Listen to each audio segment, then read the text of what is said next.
How do you utilize the snow that's on the ground?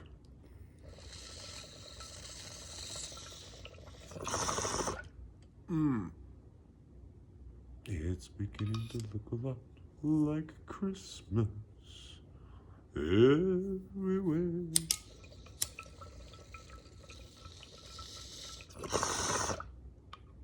Ooh, that's delicious. So I had a kid ask me on TikTok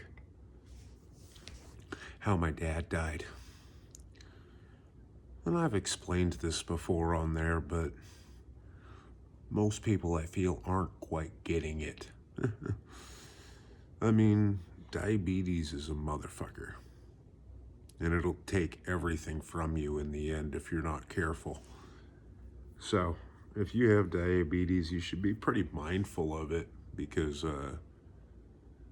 it's pretty tragic to watch you go through so much. I'm just saying, as your family member or friend, and I'm, just being honest. If they have to witness you go through it, it sucks. It's like you wish that someone you love so much could have better circumstance, but you just progressively watch it get worse to the point where they're just gone. And then all of a sudden it's like, fuck, what was that all for? Was that some test? There's things in life you just can't avoid. Like if you get diabetes, juvenile diabetes, like my dad did, he was 9. So he got really sick one time and his pancreas gave up on him. He ended up having to be insulin dependent diabetic from 9. And by the time he had me, he was 21. He'd been going through that disease for a long time already. And a lot of people told him that, that disease kills you young. So when I was born damn near, first memories are my parents telling me, your dad's not long for this world. And that's hard to hear when you're a kid, I remember going to bed crying about that, thinking like, my dad's gonna die. And, way before it happened. I mean, fuck, 25 years before it happened, I remember crying about it. And then when I got into my teen years, his diabetes started to get so bad that you started to see it more. Like he would get leg infections and stuff like that. He would start to have little issues with his eye. He would say that it was like he had film over his eye and he couldn't quite shake it clean, like no matter how much he rubbed, nothing would clean it.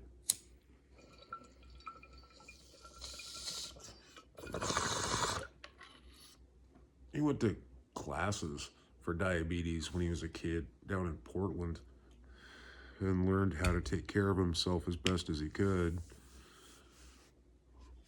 He spent so much time trying to fight that disease, just not really fighting it, just kind of putting band-aids on a mortal wound, repeatedly. And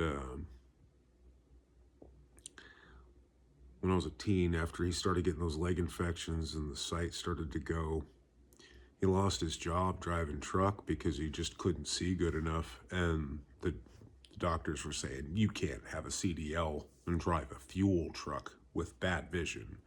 And my dad understood. So he took to training drivers and started training people. He worked 17 years at a fuel company, just doing that job, just being a badass, delivering fuel to the entire area and making sure everybody's lights were on, keeping the fucking heat on, and getting fucking gas to all the rigs when the mountain blew, when Mount St. Helens blew. He had to run fuel all the way up to Mount St. Helens to keep the Weyerhaeuser crew going so that they could keep logging on it. All the timber that fell down, when the mountain blew, it knocked it all down. So my dad was involved in all that, taking care of fucking a lot of shit. So he was always really helpful. He was always donating his time to the church, to people in the area. He'd mow your yard without even fucking asking him, really. He'd just drive over and start doing it. If he saw your yard was getting too tall and he liked you, he'd just do it. He just did stuff like that. But he always did a really good job whenever he did stuff. So, like, it wouldn't be like a half-assed job. He'd do better than you did. So when you'd come out, you'd be like, oh shit. You know, like, even when he was having bad vision, he was doing stuff like that. When he had, when he got to the point where he was on dialysis, we were concerned. He had already had eye surgeries and stents put in his heart, and those were all scary times. But dialysis, we'd always been told, was kind of like end of the road. Like, people that are on dialysis, it's almost like you're on borrowed time, and this is just helping a little bit to the finish line. And that's kind of what they told us. So we spent 8 years running back and forth to dialysis 3 times a week, Monday, Wednesday, Friday. Dad would do 5-hour shifts every single Monday, Wednesday, Friday, and I would drive him. I fed him. I would cook food for him. He was concerned that I was doing too much for him, living for him, and I was. I absolutely was, because that was the center of my universe. He was the fucking, he's the head of the table. We have to take care of the head of the table. You know, that's the point. Like, that's what I've always was raised, like, you don't leave your dad behind, you don't leave your mom behind, like, take care of them. Like, I don't know, they took care of me. It's only like repaying the favor, you know, like. So my dad, he was on dialysis for a long time. They had to do these fistula surgeries and, oh man, so much bad shit. He ended up getting an infection in his foot, started to turn gangrene, so they cut it off. And then while we were doing all that shit, we're trying to make sure that he's okay. We have the house fire. Like, because why not? Let's stack that shit onto the already stuff that we've got going on in our lives. I wasn't having enough stress. I needed to go ahead and have life kick me that one down too. So we have a house fire. And my dad was asleep, and he got burned incredibly bad on his arm and his head. And he was drug out of the fire by my mom. And he was in his wheelchair, missing a leg. Had a wound vac on the other foot where he's got problems with that leg. I know I'm saying a lot of things. It was a lot of things. It just kind of never ended. Before the house fire, my mom had gotten into a car wreck and lost her brand new Jeep, and we had just replaced it and put it in the garage of the new house. Burns down. So that burns down. There's 2 cars she's lost already. Then we have the house fire. Dad goes to ICU, goes down to a manual burn unit for about a month. And then before he goes off to an old folks home, he gets to the old folks home. Mom's in her 3rd Jeep, head-on collision, Highway 30. Breaks her neck, breaks her arm, she broke her leg. It was just about as bad as it could be. She was life-flighted from Highway 30 to OHSU down in Portland. And then the whole time I'm like, oh my God, my mom's been in a car wreck. Did she die? Is she okay? Like, I heard somebody died in this wreck. I didn't even hear that it was my mom until hours after it had happened. I get a message saying, did you hear about this giant wreck on Highway 30? And I'm like, no. See fucking pictures of it and stuff, and I'm still not putting it together. And then my grandma calls me and says, that was your mom. And I'm like, and the whole time, I have to like put the straight face on because I got to go get Dad and take him to dialysis. I don't have any option. And now my mom is like, and I hate to say it like this, she's out of the picture. So like, it's me. I have to take care of Dad. So, and she's with doctors. And so there's nothing I can do. So I have to just be defenseless and vulnerable and just take care of dad. So I take care of my dad, and the whole time I'm just drinking like a fish. And I'm fucking trying to make sure he's okay. And, oh man, that was right before Christmas. Yeah, real good Christmas that year. She broke her neck right before Christmas, of course. Then,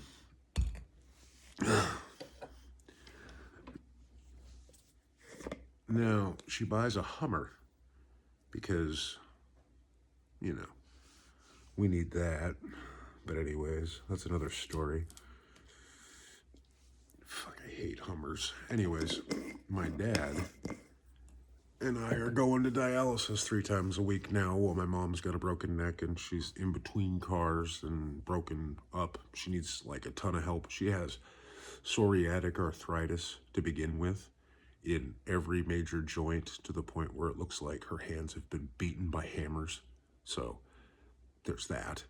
She's completely disabled. And I cannot implore you enough. Her disability is so severe that I could not fathom her working. I don't even know how she gets up in the morning to go to the bathroom.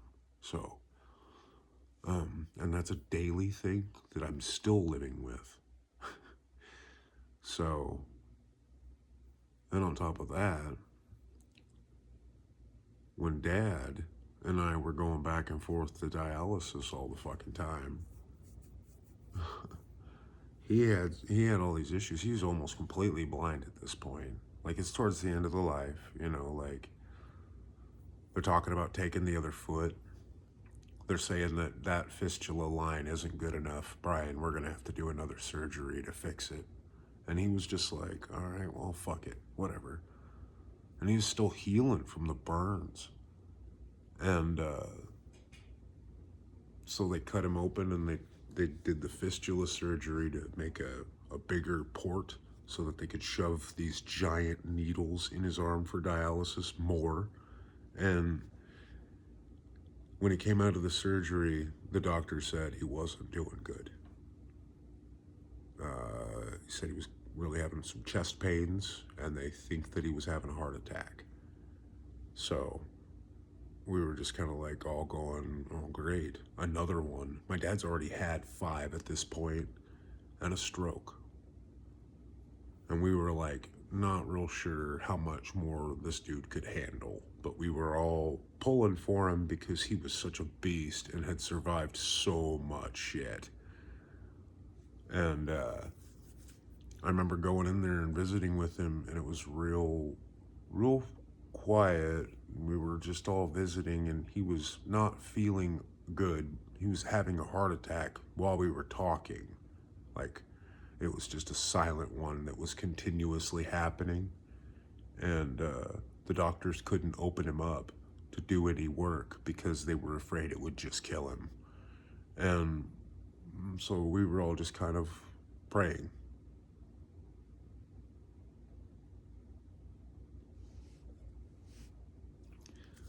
There's not much you can do in that situation. You kind of, you go into life's hands. And life can be really harsh sometimes. So, 2 days, my dad is going through these minor chest pains. He's turning gray. He's really weak. He's really tired. He just kept saying how tired he was. Mom and I we were not sure what to do. I mean, like I said, I've been living my life for this man, so I wasn't really ready for a goodbye yet. I'm only 32 at the time. I hadn't accomplished anything in my thought.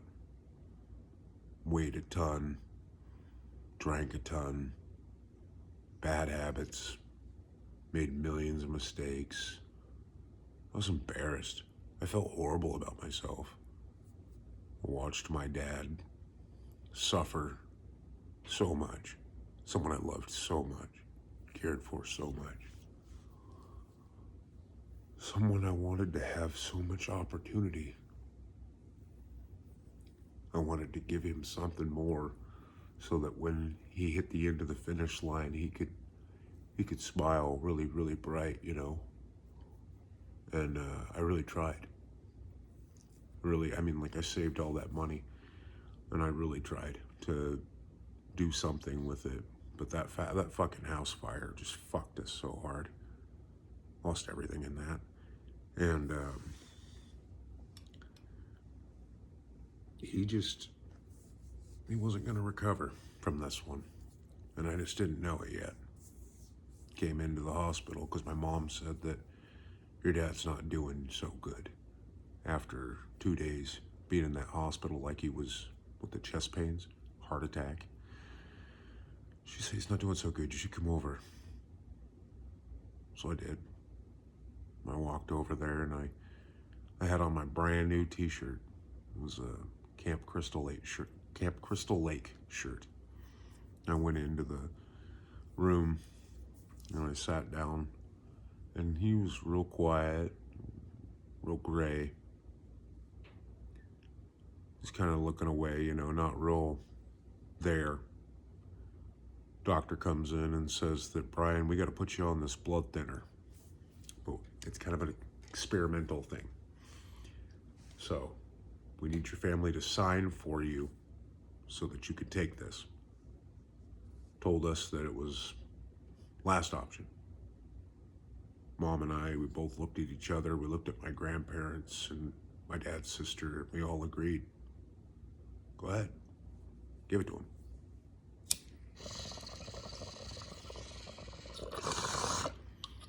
They gave it to him in his machine. They said it would take effect within 45 minutes. Everything, we'd know what we were dealing with. They were right.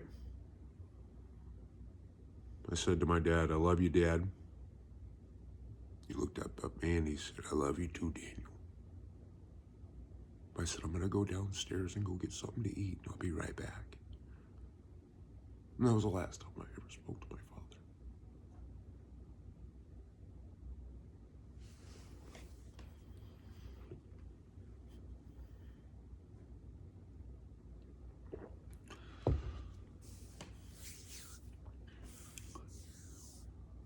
I got to the lunch table with my sandwich and my soup.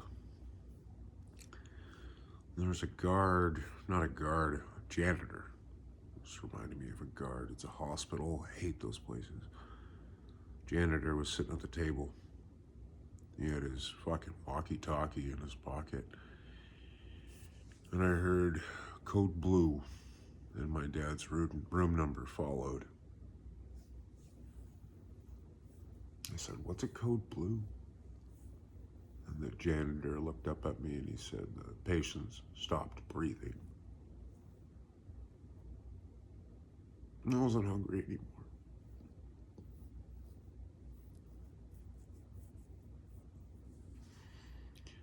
Took my sandwich and my soup and I threw it in the trash. I pretty much lost all taste for food after that. I wasn't as hungry anymore. And I went upstairs to the OE, well, it was the ICU. I went to the ICU upstairs at the hospital. And I went into the waiting room and I sat down because I couldn't get into the back because it's ICU and they had it closed and they have a sealed ward, so you can't just walk in. I had to wait 5 minutes. Felt like an hour. My aunt opens the door. She's like, what the fuck are you doing? Get in here. I came into the room where my whole family's sitting now. It's like a little conference room at the end of the hall where I imagine all the doctors go to plan out a major surgery. And we're sitting there and the doctor came in after 15 minutes and said, we've been working on him and he's not responding. Do you want us to keep working on him? And we said yes, because we'd lived our life for him.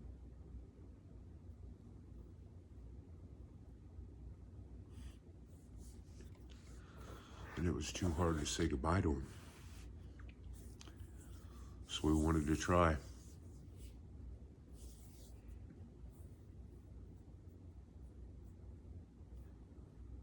"30 minutes they came in and they said, he's gone. Would you like to say goodbye to your loved one?" And that's when it hit home. I'd lived my life for my dad.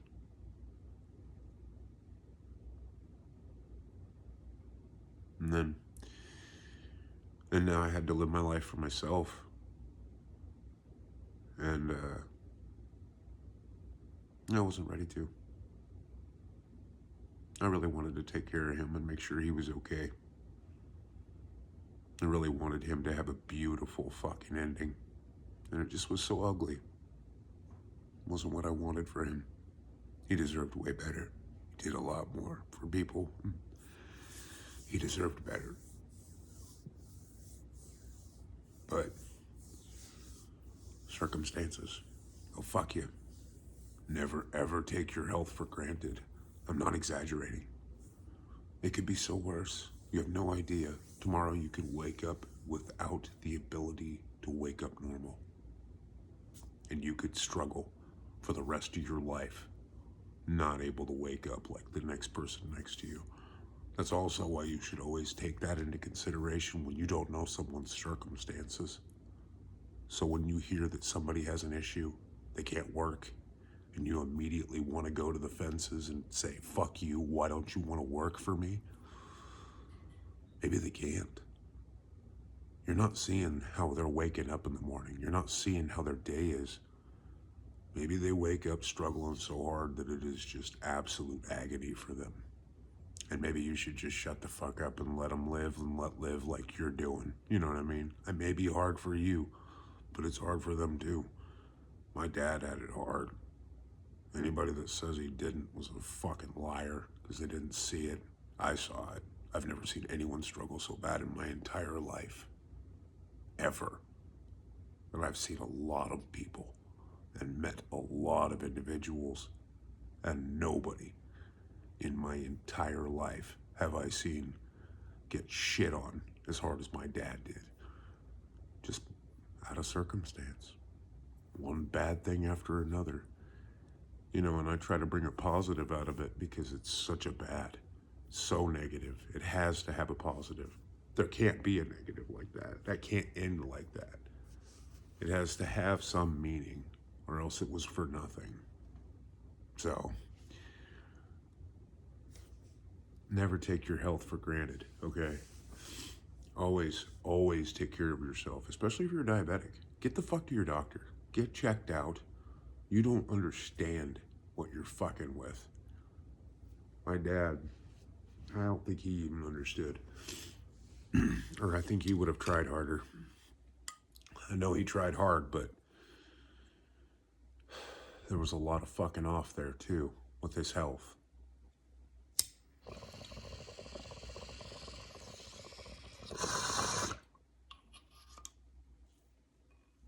We buried my dad. I had to pay for the headstone.